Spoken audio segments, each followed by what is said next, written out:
हरे कृष्णा। आप सभी का आज के मॉर्निंग प्रोग्राम में स्वागत है। ओम ज्ञानतिमिरन्धस्य ज्ञानञ्जनशलाकया चक्षुरुन्मिलितं येन तस्मै श्रीगुरवे नमः। नमो विष्णुपदाय कृष्णप्रेष्ठाय भूतले श्रीमते भक्तिवेदान्त स्वामिन्निति नामिने नमस्ते सरस्वदेवे गौरवाणि प्रचारिणे निर्विशेष शून्यवादी पाश्चात्यदेशतारिणे। जय श्री कृष्ण चैतन्य प्रभु नित्यानंद श्री अद्वैत गदाधर श्रीवास आदि गौर भक्त वृंद। हरे कृष्णा कृष्णा कृष्णा कृष्णा हरे हरे, हरे राम राम राम हरे हरे। हरे कृष्णा। एक बार एक राजा थे जिनका नाम था वीर शकमणि। और ये राजा पराशर भट्ट के पास आए। पराशर भट्ट जो थे बहुत ही महान संत थे। और उनके पास आके उन्होंने एक सवाल पूछा। उन्होंने कहा कि मैं एक राजा हूं और मेरे पास बहुत सारे कार्य है करने के लिए, और मैं इतने सारे भार संभाल रहा हूं, और मेरा जो जीवन है बहुत ही कॉम्प्लिकेटेड जीवन बन गया है, और मुझे भगवान का शरण लेना है। तो मुझे क्या करना चाहिए जिससे मुझे भगवान का शरण मिले और मेरे जीवन का जो भार है वो भी मैं संभाल पाऊं। हम सभी लोग इस राजा की तरह ही है। एक तरीके से देखेंगे तो हम सबका अलग अलग प्रकार के रिस्पॉन्सिबिलिटीज है।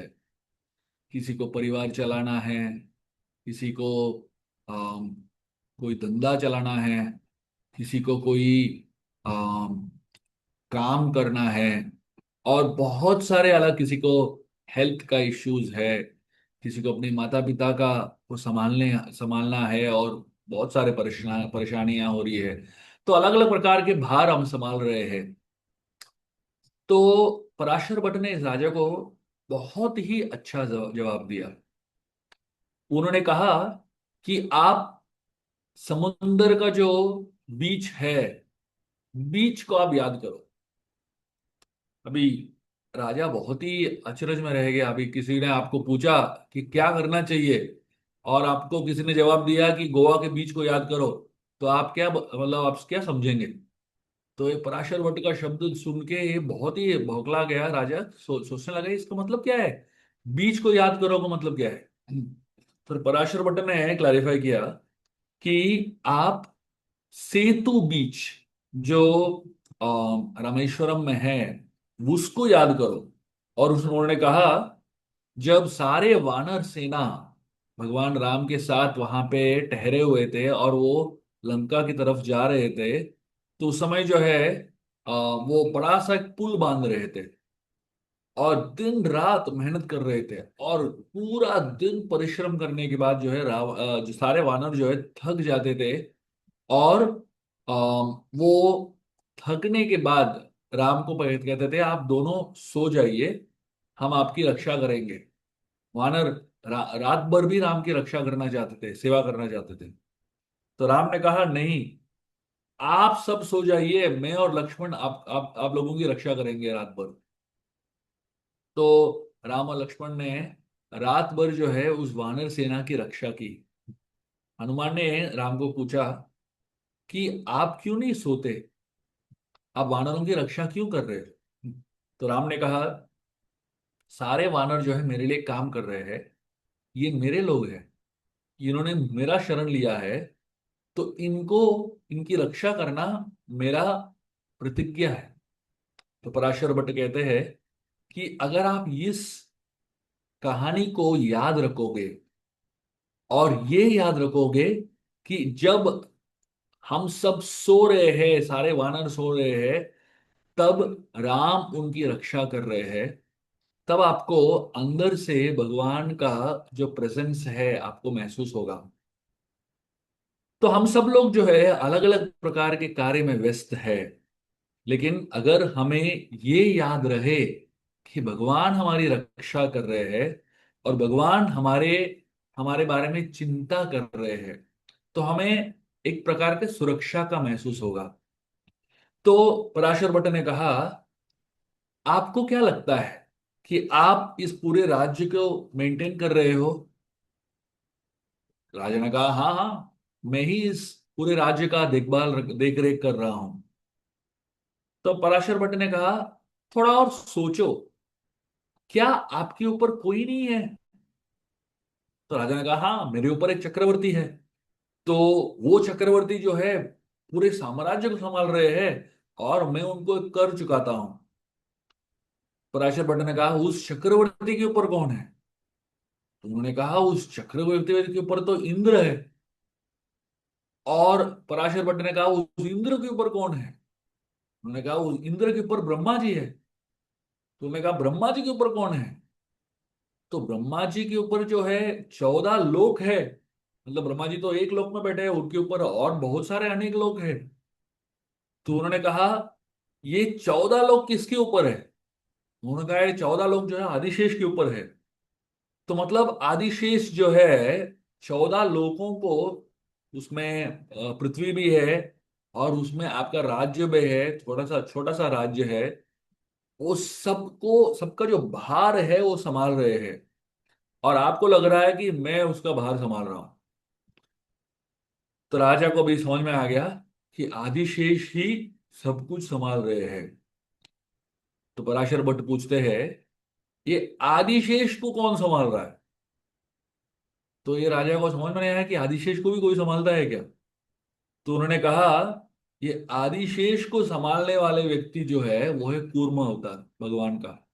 जो भगवान का जो कूर्म अवतार है वो नीचे है, और उनके ऊपर जो है आदिशेष है। और आदिशेष जो है 14 लोगों को अपने सर पे धारण कर रहे हैं। तो मतलब आप सोचिए, अल्टीमेटली हम सब लोग जो है कूर्म के ऊपर ही है। हम सब लोग जो है कूर्म ही हम सब का भार संभाल रहे हैं। तो कूर्म का एक नाम है अंभो निधि। अंभ, अंबस मतलब पानी, और निधि मतलब जो पानी में खड़े होते हैं। तो मतलब जो कूर्मदेव जो है पाताल लोक में है, और उनके वो पानी के अंदर खड़े हैं, और उनके ऊपर आदिशेष है। और आदिशेष के ऊपर जो है 14 ग्रह, 14 जो प्लैनेट्स है। तो मतलब इस कहानी से हमें क्या समझ में आता है? एक बहुत महत्वपूर्ण चीज समझ में आता है कि हम सब जो है पूरे दिन में जो भार महसूस करते हैं, जो स्ट्रेस महसूस करते हैं, जो रिस्पॉन्सिबिलिटीज महसूस करते हैं, जो हमको लगता है कि इतने सारे कठिनाइयां हैं, इतने सारे समस्याएं हैं, इन सबको हम सामना कैसे करेंगे? अगर हमें सिर्फ ये याद रहे कि हमारा भार उठाने वाला कोई और है, भगवान है, जो हमारे सारे भार को उठा रहे हैं, तो हमें एक प्रकार से शांति मिलेगी, एक प्रकार का आश्वासन मिलेगा, और एक प्रकार का कॉन्फिडेंस मिलेगा। प्रॉब्लम क्या है कि हम लोग ये जो चीज है भूल जाते हैं इस राजा की तरह, और हमको लगता है मैं संभाल रहा हूं मेरे कंपनी को, मैं संभाल रहा हूं मेरे टीम को, मैं संभाल रहा हूं मेरे परिवार को, मैं संभाल रहा हूं मेरे बिजनेस को। एक्चुअली देखेंगे तो हम कुछ संभाल नहीं रहे, भगवान ही संभाल रहे हैं। जब हम दिन का शुरुआत इस सोच के साथ करें कि हे भगवान, मेरा जो भार है आप संभाल लीजिए, हम देखते हैं क्या होता है। जैसे बहुत सारे लोग जो है यात्रा में जाते हैं, तो बहुत बार ऐसा होता है कि लोग बोलते हैं, हमें पता नहीं है हमको छुट्टी मिलेगा कि नहीं, हमको पता नहीं है कि हम अपने काम से निकल पाएंगे कि नहीं। तो मैं हमेशा बोलता हूँ, आप भगवान के ऊपर छोड़ दो, आप बस रजिस्टर कर लो, टिकट बुक कर लो, बाद में देखते हैं क्या होता है। और यूजुअली 90% जो है वो अपने आप काम हो जाता है। अपने आप जो है भगवान कोई तो अरेंजमेंट कर लेते हैं, जिससे आपका सारा जो समस्या है अपने आप सुलझ जाता है। तो ये जो सोच है और विचार है, ये हमें सुबह से अपने जीवन में शुरू करना चाहिए।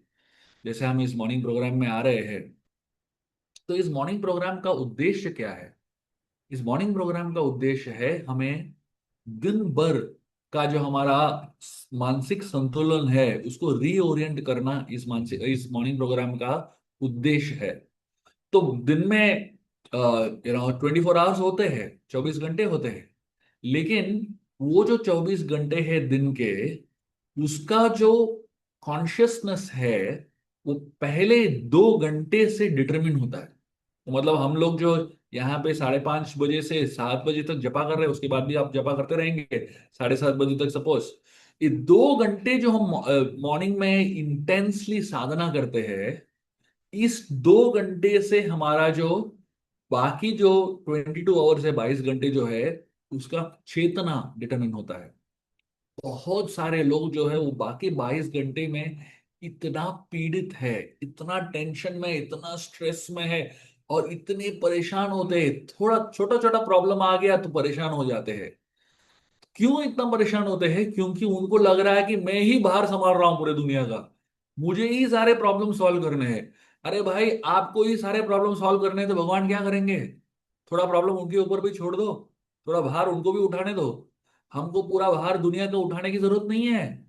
आदिशेष है, और उनको उनका भार उठाने के लिए कूर्मदेव है। तो मतलब हमको लगना नहीं चाहिए, हमको ये हमारे मन में नहीं होना चाहिए कि मैं पूरे इतना भार उठा रहा हूं। एक्चुअली भार उठाने का जो काम है भगवान कर रहे हैं। हमारा काम क्या है? हमारा जो भार है उनको दे देना भाई। जब हम भक्ति में आते हैं, जब हम भगवान का सहारा लेते हैं, भगवान का शरण लेते हैं, हमारा जो सारे बर्डन्स है भगवान लेने के लिए तैयार है। प्रॉब्लम क्या है कि हम इतने अटैच थे उस बर्डन के साथ, हम उसको गधे के तरह उठा के घूमते रहते हैं। तो एक गधा जो होता है वो बहुत बर्डन उठाता है कि नहीं? तो उसको, उसका जो जीवन है बर्डन उठाने में ही जाता है, भार उठाने में ही जाता है। तो हम सबको अपना जो भार है वो भगवान को दे देना चाहिए। उनके लिए कुछ नहीं है। और ऐसा मत सोचिए कि हम अपना भार भगवान को दे रहे हैं, उनको इतना भार उठाना है। उनके लिए कुछ भी नहीं है। इतना भार मतलब पूरे दुनिया को उठा रहे हैं, पूरे ब्रह्मांड को उठा रहे हैं, और आदिशेष को भी उठा रहे हैं, जो हजारों हजारों ब्रह्मांड को अपने सर पे धारण किए हैं। तो उनके लिए ये क्या भार है? तो आइए, जब हम इस प्रातःकाल के मॉर्निंग प्रोग्राम में आए, हम अपना पूरा दिन का जो भार है हम भगवान को दे दे। और हम अपने मन में ये धारणा करें, विचार धारणा रखे कि भगवान जो है मेरे लिए है। और मेरे जितने भी स्ट्रेस है, जितने भी टेंशन है, जितने भी प्रॉब्लम्स है, चाहे वो कितने भी कठिन, कितने भी कॉम्प्लिकेटेड क्यों ना हो, उस भार को संभालने के लिए भगवान है। और हम अपना मन, अपना चेतना जो है हरे कृष्ण महामंत्र में जप करने में और पूरी तरह साधना करने में संलग्न होके करें। और अगर हम ऐसा करेंगे, शुरुआत में ऐसा नहीं होगा। शुरुआत के दिनों में ऐसा होगा कि हम लोग जब कर रहे हैं और हमें आइडियाज आ रहे हैं, अरे मैं ये कर सकता हूँ, मैं ये प्रॉब्लम कैसे सॉल्व कर सकता हूँ, मैं ये कर सकता हूँ। तो हमें बहुत सारे आइडियाज आएंगे और हमारे मन में बहुत सारे विचार आएंगे, हमें अपने दिन के प्रॉब्लम्स को कैसे डील करना है। लेकिन जब हम इस धारणा के साथ, हम और इस सोच विचार के साथ हम ये जपा करें और अपना साधना करें, तो हमारा जो भार है वो एकदम ही कम हो जाएगा। और हम अपने भार को भगवान को दे पाएंगे, और भगवान जो है हमारे भार को उठा लेंगे। और हमें सिर्फ भगवान को याद करना है, बहुत ही तीव्रता से जप करना है, और बहुत ही ध्यान पूर्वक जप करना है। बहुत सारे लोग यहाँ पे एकत्रित होते हैं हर दिन मॉर्निंग प्रोग्राम में। तो मैं एक सीक्रेट बताता हूं जिससे आपका जो साधना है और भी तीव्र हो जाएगा। मेरा अनुभव यह है कि जब हम साधना करते हैं और साधना अकेले करते हैं, तब जो है हमारा जो फोकस है, ध्यान जो है हमारे प्रॉब्लम्स के ऊपर होता है। लेकिन जैसे ही हम अपना जो ध्यान साधना पे लगाएंगे, तो हमारा फोकस साधना के ऊपर रहेगा। लेकिन अपना ध्यान साधना के ऊपर कैसे लगाए? एक तरीका है भक्तों के संग में आके करना, जैसे अब सब लोग कर रहे हैं। लेकिन ऑनलाइन जब हम संग में आते हैं तो एक तरीके से संग में है और नहीं भी है कि नहीं? तो मतलब हम सब साथ में तो है, लेकिन फिर भी अकेले अपने अपने घरों में बैठे हुए हैं और अपना अपना जप कर रहे हैं। जैसे ही ये वीडियो ऑन हो जाता है, इमीडिएटली हम एक्चुअली लोगों के प्रेजेंस में आ जाते हैं। जब तक वीडियो ऑन नहीं रहता है तब तक एक्चुअली हम लोगों के प्रेजेंस में नहीं है, हम अपने ही दुनिया में है। लेकिन जैसे ही वीडियो ऑन करो, आप सबके सामने आ जाते हो, तब आपका जपा जो है वो अलग लेवल का जाएगा। मेरा ये आप सभी से अनुरोध है। थोड़ा सा मुश्किल है, आपको थोड़ा सा साफ सुथरे कपड़ा पहनना पड़ेगा, थोड़ा सा तिलक विलक पहनना पड़ेगा, शायद आपको नहाना है, जो भी है थोड़ा सा मुश्किल है 5:30 बजे से पहले ये सब करके बैठना। आई मीन ऑफ कोर्स बहुत सारे लोग जो है बहुत ही आराम से अपने घरों में रहते हैं और कुछ भी कपड़ा पहन लेते हैं। लेकिन वीडियो ऑन करना है तो थोड़ा सा तो ढंग का पेश रहना आना पड़ेगा, है कि नहीं? लेकिन जैसे ही आप वीडियो ऑन करोगे, आप देखोगे खुद, आप खुद महसूस करोगे कि आपका साधना जो है अलग ही लेवल पे जाएगा। मैं आप सभी को अनुरोध करता हूं कि आप एक हफ्ते के लिए आप अपना वीडियो ऑन करके देखिए, कैसा आपका जप में फर्क पड़ेगा। जितने लोग वीडियो ऑन करते हैं तो उनको ऑलरेडी समझ में आ गया होगा कि उनके जपा में बहुत सुधार आ गया है कि नहीं? बहुत मतलब बहुत सुधार आ जाता है। तो मैं आप सभी से ये अनुरोध करूंगा कि इस जपा के जो सेशंस है उसको बहुत ही सीरियसली लीजिए। मैं आपको आश्वासन देता हूं, 1 महीने में आपका जपा इतना सुधर जाएगा, इतना सुधर जाएगा, मतलब आप चाहे वो 20 साल से जपा कर रहे हो, लेकिन भक्तों के संग में जप करते हो और वो भी वीडियो ऑन करके जप करते हो, तो आपका जपा जो है अलग ही लेवल पे चला जाएगा। और उसके बाद आपको आपने हायर टेस्ट एक बार एक्सपीरियंस कर लिया तो वापस आप अपने दूसरे लोअर टेस्ट में नहीं जाएंगे। जपा का ये है कि जैसे ही आपने हायर टेस्ट अनुभव किया है तो लोअर टेस्ट ऑटोमेटिकली छूट जाता है। तो हम सभी लोगों ने मेरा जपा लोअर टेस्ट पे किया हुआ है, बहुत साल किया है कि नहीं? मतलब मोबाइल देखते हुए जपा किया है, टीवी देखते हुए जपा किया है, कुछ भी करते हुए जपा किया है, चलते फिरते जपा किया है, लेटते हुए जपा किया, सब कुछ कर लिया हमने। मजा नहीं आया।